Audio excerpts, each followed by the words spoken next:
Part 1. The gas station looked like it hadn't been updated since the 1970s.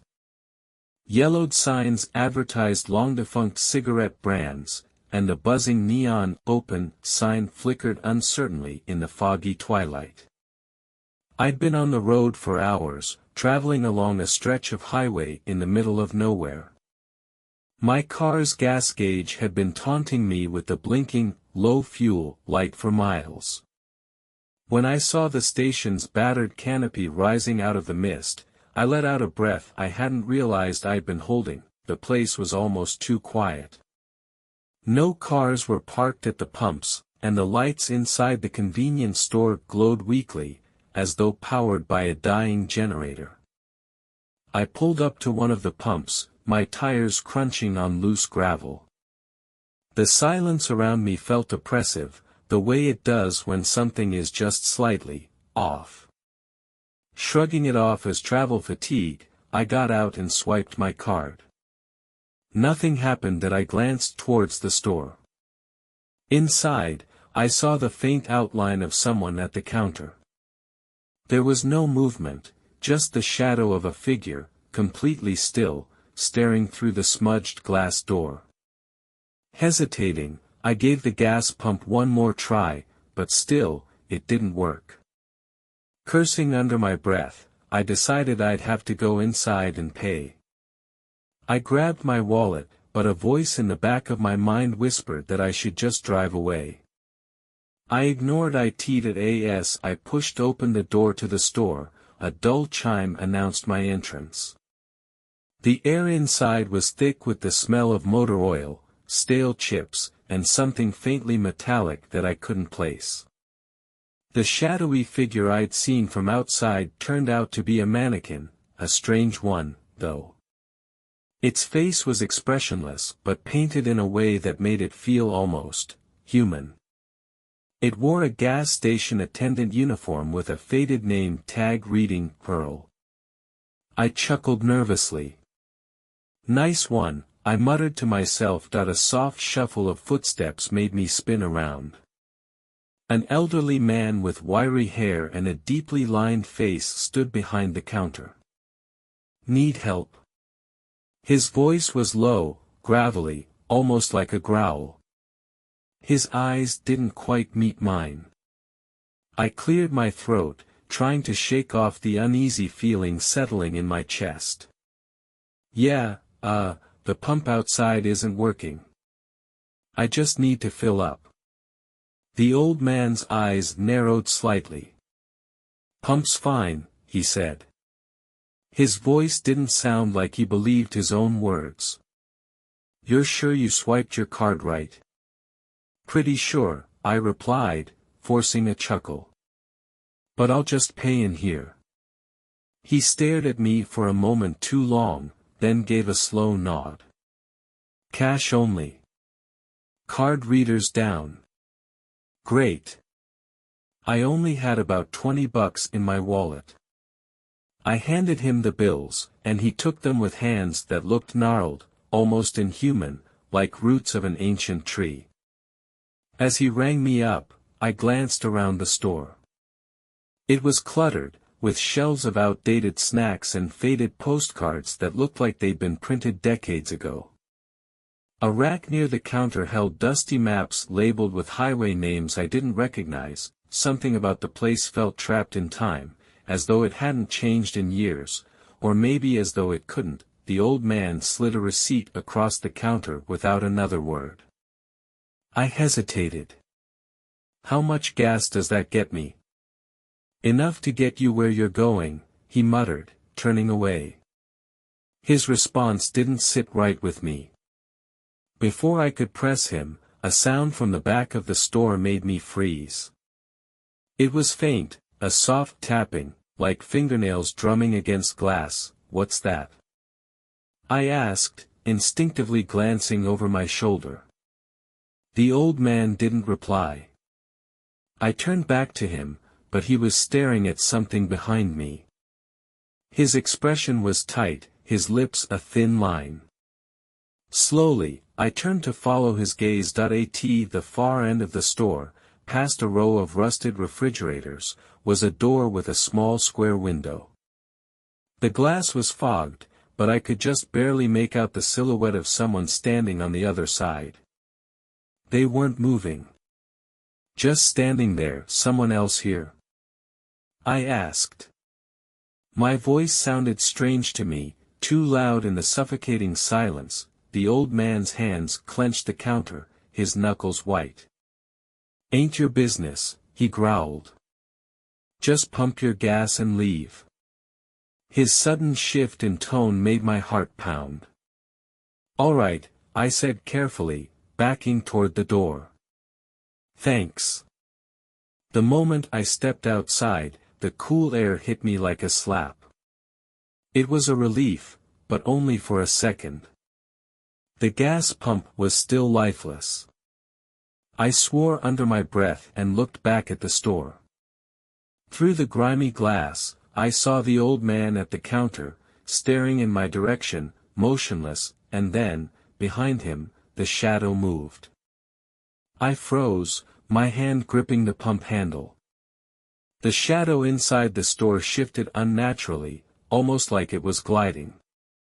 It passed behind the old man, who stood like a statue at the counter, staring straight ahead. My brain screamed at me to get in the car and leave, but something kept my feet planted. I squinted through the glass, hoping my eyes were playing tricks on me. The shadow figure paused just behind the old man, and for the briefest moment, it looked like it was whispering into his ear. His shoulders twitched slightly, like he'd heard something that chilled him to the core. And then, as though nothing had happened, he turned his head slowly to look at me. The lights inside the store flickered violently, plunging the room into brief moments of darkness. When the light steadied again, the old man was gone. My heart hammered against my ribs. I could see the faint outline of the shadow still lingering near the refrigerators, but it was no longer still. It was moving toward the door. I jumped back into my car, fumbling with the keys. My hands shook so badly I dropped them twice before finally jamming them into the ignition. The engine sputtered once, twice, before roaring to life. I barely registered the fact that I was running on fumes. I just needed to get out of there. As I hit the gas and peeled out of the lot, my headlights swept over the store's glass doors. The figure was standing there now, pressed against the glass. Its face, or what I thought was a face, was pale, featureless, and uncomfortably close to human, but wrong in ways I couldn't articulate. It tilted its head as I drove past, watching me leave. I was breathing so hard I felt lightheaded, but I forced myself to keep my eyes on the road. My rearview mirror showed only the glow of the store's dim lights growing smaller behind me. I told myself I was safe. The relief lasted maybe a mile. I felt it before I saw it, a shift in the air, the oppressive weight of being watched. My headlights illuminated the empty road ahead, but my rearview mirror revealed something far worse. The figure was in the middle of the road behind me, standing perfectly still. I couldn't explain how it got there so fast. It was as though it had been waiting for me all along. I stomped on the gas, but my car sputtered in protest. The fuel gauge was all the way on empty now, and the engine was making a faint rattling noise. "No, no, no," I muttered, pounding the steering wheel. The road stretched endlessly ahead, my dim headlights barely cutting through the fog. I didn't see any turnoffs or signs of life, just the looming darkness of the desert on either side. The car was slowing down, and I knew I'd be stranded soon, and then, through the rising panic, I realized the figure wasn't in my mirror anymore. It was standing on the side of the road, just ahead. Part 2. The highway was empty, and the darkness felt thick, like a tangible thing pressing against my windshield. I'd been driving for hours, lulled into a daze by the hum of my car's engine and the endless stretch of pavement. I wasn't sure when the gas light had come on, but it was blinking insistently now, the warning chime pulling me out of my stupor that I cursed under my breath, glancing at the dashboard. I hadn't passed another car in at least an hour, let alone a gas station. I fumbled for my phone, but there was no signal, not surprising this deep into the middle of nowhere. The only option was to keep going and pray I found a station before I ran dry. After another 10 miles, I finally saw it, a small, run-down gas station nestled at the edge of the road. Its flickering neon sign read "Fuel and Goods," though the G and S were burned out, leaving it to glow faintly as "Fuel and OOD." It was the kind of place you'd avoid if you had any other choice. The windows of the small convenience store were caked with grime, and the single pump looked ancient, as though it hadn't been used in years. Still, beggars couldn't be choosers that I pulled up to the pump, cutting the engine. The air outside was biting, the kind of cold that seeps into your bones. There was no one around, no cars parked at the station, no sign of an attendant. A dim porch light above the door to the store cast long, flickering shadows across the lot that I stepped out and tried the pump. Nothing. It was dead that I groaned, turning toward the store. Through the filthy window, I could see a faint light glowing inside. Maybe there was someone in there who could help. The closer I got, the more I noticed how strange it was. The light wasn't steady, more like the weak pulse of an old fluorescent bulb struggling to stay alive. When I pushed the door open, a bell chimed overhead. The sound echoed in the silence, unnaturally loud. The store was sparse, the shelves half empty and coated with dust. The air smelled stale, like something had been left to rot. "Hello." I called out, my voice sounding small in the stillness. No response that I stepped further inside, scanning the room. A narrow counter stretched along the back wall, with an old cash register sitting atop it. Behind the counter was a curtain made of heavy, faded fabric. It swayed slightly, though there wasn't any breeze. "Anyone here?"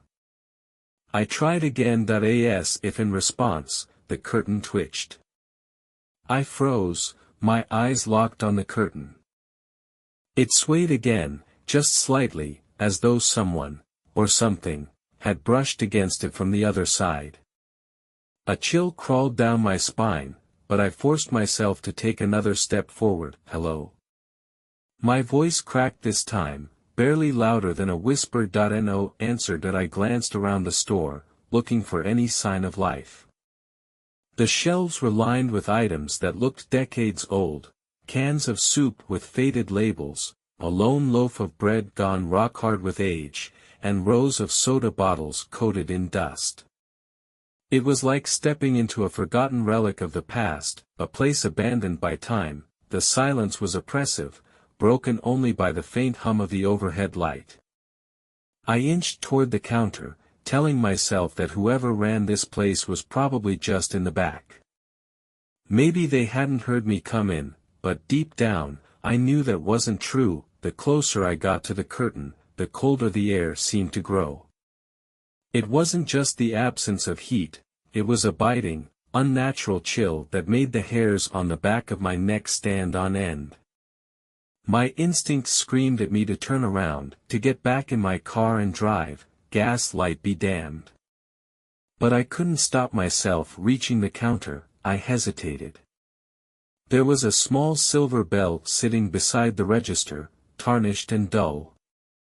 My hand hovered over it, shaking slightly, and then, before I could ring it, the curtain shifted again. This time, it parted slightly, just enough for me to catch a glimpse of what was behind it. A pair of eyes stared out at me. They were sunken, surrounded by dark, hollowed sockets, and they didn't blink. The skin around them was pale, almost gray, stretched tightly over sharp cheekbones. Whoever, or whatever, it was didn't move, didn't make a sound. just stared that I stumbled back, my hand flying to my chest as my heart hammered against my ribs. I am sorry, I stammered, my voice trembling. I just need some gas. The eyes didn't waver, didn't react. I can pay, I added quickly. I'll just. Before I could finish, the curtain snapped shut, the room seemed to grow darker, the hum of the fluorescent light suddenly louder, like a swarm of angry insects. I spun on my heel, ready to bolt for the door, but something made me stop. There was a sound, a faint, rhythmic tapping, coming from somewhere deeper in the store. The tapping was faint at first, barely noticeable, like the sound of a single finger drumming against glass. But it grew louder with each passing second, more insistent, more deliberate that I turned my head toward the sound, my breath hitching in my throat. It was coming from the far corner of the store, where the shelves gave way to a dark, unlit aisle. My feet felt rooted to the spot, but some awful curiosity compelled me to step closer. Hello? I called out, my voice weak and trembling. The tapping stopped. For a moment, there was nothing but silence. And then, from the shadows of the aisle, a figure emerged. It moved slowly, almost reluctantly, as though being dragged forward by some unseen force. The light from the overhead bulb caught its face, or what I thought was a face. It was wrong, inhuman. The skin was pale and waxy, stretched tight over a misshapen skull. Its mouth was too wide, and its lips were curled back in a grotesque smile, revealing rows of sharp, yellowing teeth. The figure took another step toward me, its head tilting at an unnatural angle. It didn't say anything, but its smile seemed to grow wider, impossibly so that I stumbled backward, nearly tripping over my own feet. My hand shot out to grab the edge of the counter for balance, and the bell on the counter let out a sharp, metallic ding. The sound seemed to startle the figure. It froze mid-step, its grin faltering. For the briefest of moments, its head jerked toward the curtain behind the counter, as if listening for something, and then it moved, fast. 1 second it was in the aisle, and the next it was right in front of me. Its pale, skeletal hand shot out and grabbed my wrist, its grip cold and impossibly strong. Leave, it hissed, its voice barely more than a whisper, yet somehow it filled the entire room. Leave now. I didn't need to be told twice. I yanked my arm free, ignoring the searing cold that spread up my wrist, and bolted for the door. The bell above the entrance chimed as I burst outside, the sound echoing in my ears. My car was still parked at the pump, its engine silent. My hands fumbled with the keys, my entire body shaking as I threw open the door and slid behind the wheel. I turned the key, and the engine roared to life on the first try, a miracle I didn't dare question. As I sped away, the gas station disappeared into the darkness, its flickering neon sign swallowed by the night. I didn't stop driving until my car rolled into the outskirts of a small town, the gas tank sputtering on fumes. When I finally pulled into a diner parking lot and stepped out, I noticed something on my wrist where the figure had grabbed me. It was a mark, a dark, hand-shaped bruise that seemed to pulse faintly under my skin. I still don't know what happened at that gas station. I've told myself 100 times that it was just my imagination, or maybe a strange dream brought on by exhaustion. But every time I look at the scar on my wrist, I'm reminded of the figure's cold, hollow eyes, and the way it smiled, as though it knew I'd be back. Part 3. I was starving, exhausted, and driving through the kind of small-town stretch of America where the radio only picks up static and the streetlights are few and far between. I'd been on the road for 8 hours straight, and my body ached in ways I didn't know were possible. When I saw the flickering neon sign on the side of the road, my stomach growled in protest. Mary Lou's Diner, 24 hours, it read, the letters buzzing faintly in the otherwise dead silence of the highway. I slowed the car, unsure at first if I wanted to stop. The diner was old, its paint peeling, windows dimly lit with a faint yellow glow. There were no other cars in the gravel parking lot. Still, hunger got the better of me, and I pulled in. My tires crunched loudly over the gravel as I parked near the front. The sound seemed too loud in the stillness, almost intrusive. I grabbed my jacket, shoved my phone into my pocket, and stepped out into the cold night air. The moment I opened the door to the diner, a bell jingled above my head. The smell of frying grease and stale coffee hit me like a wall. There was something off about the air inside. It was warmer than I expected, thick and cloying, as if the air hadn't been circulated in years. Behind the counter stood a waitress. She wore a faded pink uniform with a white apron, her hair pinned up in a neat bun. She looked up at me and smiled, but the expression didn't quite reach her eyes. "Welcome to Marylou's," she said, her voice overly cheerful. "Take a seat anywhere you like." The diner was empty except for me, and all the booths were clean, as if they'd been polished minutes before. I slid into the booth closest to the window, where I could see my car outside under the dim light of the neon sign. The waitress walked over and handed me a menu. "Kitchen's a little slow tonight," she said. "Just me and the cook." I glanced at the menu. It was simple, the kind of greasy spoon fare you'd expect: burgers, fries, milkshakes. But the edges of the paper were stained and yellowed, and the words looked handwritten, almost smudged in some places. "What's good?" I asked, trying to make small talk. She smiled again, that same stiff, hollow smile. "The burger's popular," she said. I nodded. "Burger and fries, then. Coffee too." She scribbled it down on her notepad, then disappeared behind the counter, through a swinging door that led to the kitchen. The door creaked on its hinges, swaying slightly even after she'd passed through it. Left alone, I looked around. The diner's decor was old-fashioned, like something out of the 1950s. Checkerboard tiles covered the floor, and old posters of soda brands and movie stars lined the walls. But there was something wrong about it. The posters were faded in a way that didn't feel natural, as if they'd been exposed to decades of smoke and heat. And then there was the clock. It hung on the wall behind the counter, a big round clock with thick black hands. The second hand wasn't moving. It was stuck at 6 o'clock, twitching faintly as though trying to move forward but unable to. My eyes flicked to the window, where my car sat in the parking lot. A wave of unease washed over me. The neon sign outside was still flickering, but the light wasn't steady. It pulsed erratically, dimming and brightening at irregular intervals.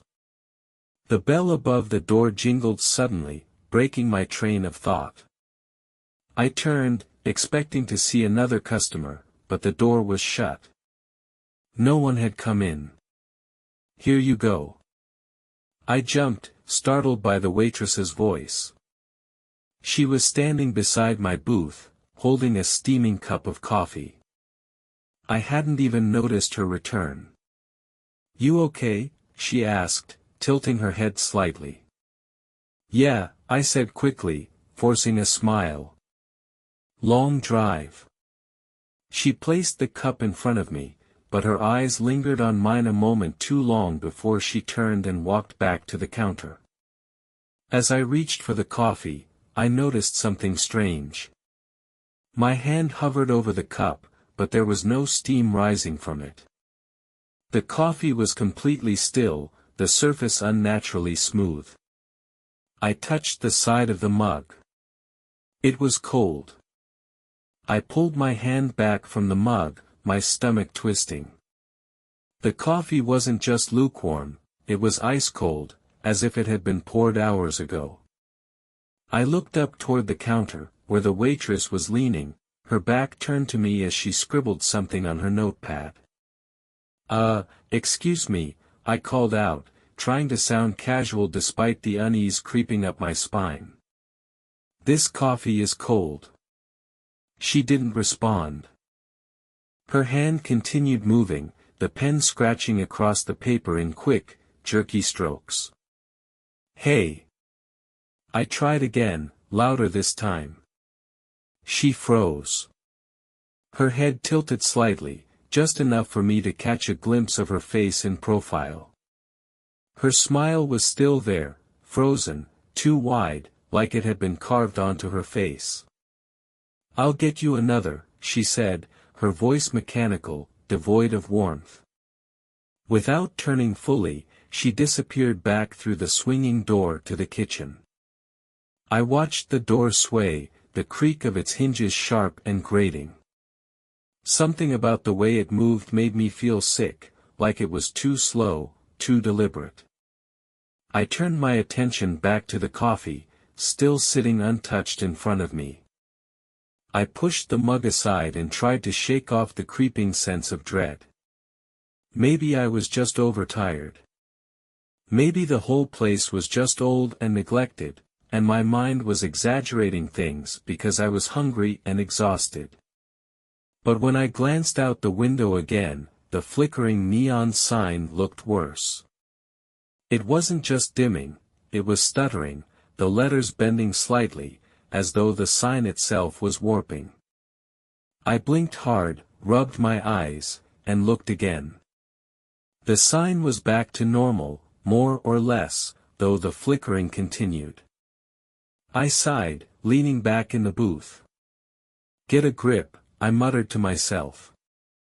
The bell above the door jingled again, and my heart jumped into my throat. This time, I knew I hadn't imagined it. I spun around, expecting to see someone walking in, but again, the door was shut. The air felt heavier, thicker, like the diner was holding its breath. I glanced at the clock behind the counter. The second hand was still stuck, twitching faintly. But now, the hour hand was wrong. It wasn't pointing at 6 anymore. It had moved backward, hovering between 4 and 5. The air seemed to grow colder. I looked back at the kitchen door. The waitress hadn't come out yet, and the silence behind the counter was unnerving. The bell above the door jingled again, 3 sharp, mechanical chimes. My pulse was racing now. I stood up, moving toward the door. Maybe I just needed to get out of there, get back in my car and find somewhere else. But when I reached the door and grabbed the handle, it wouldn't budge. I yanked on it, harder this time, but it didn't move. The bell above my head chimed faintly, as though mocking me. I turned to look at the windows. My car was still sitting in the parking lot, but something was wrong. The neon sign cast a faint glow across the gravel, but the car's reflection wasn't in the diner window anymore. Instead, I saw something else. A figure was standing outside, near the edge of the lot. It was too far away for me to make out any details, but I could tell it was tall, unnaturally so, its limbs impossibly long and thin. Its head was cocked at an odd angle, as though it were watching me, waiting for me to notice it. I stumbled back, bumping into the counter. The swinging door to the kitchen creaked open slightly, and I turned just in time to see a shadow move behind it. The waitress's voice drifted out, soft and melodic. "You're not going anywhere." My breath hitched in my throat as her voice lingered in the air, unnaturally calm and sweet, like honey masking poison. The kitchen door swung open wider, its hinges screeching as though they hadn't been oiled in decades. The waitress stepped out, but she wasn't alone. Behind her, in the dim light of the kitchen, I could see something massive shifting in the shadows. It moved slowly, almost rhythmically, as if it were breathing. The faint outline of long, spindly limbs became visible for brief moments before vanishing again into the dark. The waitress didn't acknowledge the thing behind her. She simply stood there, her frozen smile wider than ever, her head tilting slightly to the side. "You can't leave yet," she said, her tone cheerful, almost playful. "Your meal hasn't been served." My stomach twisted, and I backed away, my hands gripping the edge of the counter behind me. "What is this?" I demanded, my voice trembling. "What's going on here?" The waitress didn't respond. Instead, she began to hum softly, a slow, haunting melody that seemed to echo through the diner. As she hummed, the thing in the kitchen began to move closer, its long limbs dragging across the floor. I bolted for the door, yanking on the handle with all my strength. It didn't budge. The bell above my head jingled faintly, mocking me. "Please," I shouted, spinning around to face her. "Just let me go." Her smile faltered for the first time, but only slightly. "You're already here," she said simply, as though that explained everything. "There's no leaving Mariluz." The thing from the kitchen was in the doorway now. It towered over her, its body impossibly thin and elongated, its head nearly brushing the ceiling. Its skin was gray and mottled, and its face, or what I assumed was its face, was smooth and featureless. It moved with a strange, disjointed grace, its limbs bending in ways that made my stomach churn. I stumbled backward, tripping over one of the diner's chairs and falling hard onto the tiled floor. My head snapped toward the window, desperate for a way out. The figure I'd seen outside was closer now. It stood just beyond the glass, its head still tilted at that unnatural angle. Its long, bony fingers pressed against the windowpane, tapping lightly, almost rhythmically. Tap. Tap. Tap. I scrambled to my feet and grabbed the nearest chair, hurling it at the window. The glass didn't even crack. The sound of the impact rang out, loud and hollow, like I'd hit metal instead of glass. Behind me, the creature from the kitchen let out a low, guttural noise, a sound that made my entire body freeze. "Your meal is ready," the waitress said. I turned to see her standing at the counter, holding a plate. On it was a burger and fries, but the meat was wrong. It was gray, glistening with something thick and dark, and the smell wafting from it was putrid, like decay. "You'll eat," she said, her voice firm now, the false sweetness gone. "You'll eat, and then you'll stay." The thing behind her began to move again, its limbs extending toward me. In a blind panic, I grabbed the metal napkin holder from the counter and flung it at her. It struck her square in the head, and to my horror, her face cracked. Not like a person's face, but like porcelain. The crack spread across her cheeks and forehead, revealing something dark and pulsating underneath. She froze, her head twitching violently, her smile still plastered across her face. Taking advantage of her momentary stillness, I made one last desperate dash for the door. This time, when I grabbed the handle, it turned. The door swung open, and I stumbled outside, gasping for air. But the parking lot wasn't the same. My car was gone. The gravel was gone. I was standing on what looked like an endless expanse of dark, cracked asphalt, stretching into nothingness. The neon sign still buzzed above the diner, but now it read something else entirely. Welcome to Marylou's. We've been expecting you. The door slammed shut behind me, and when I turned, the diner was gone. I was alone.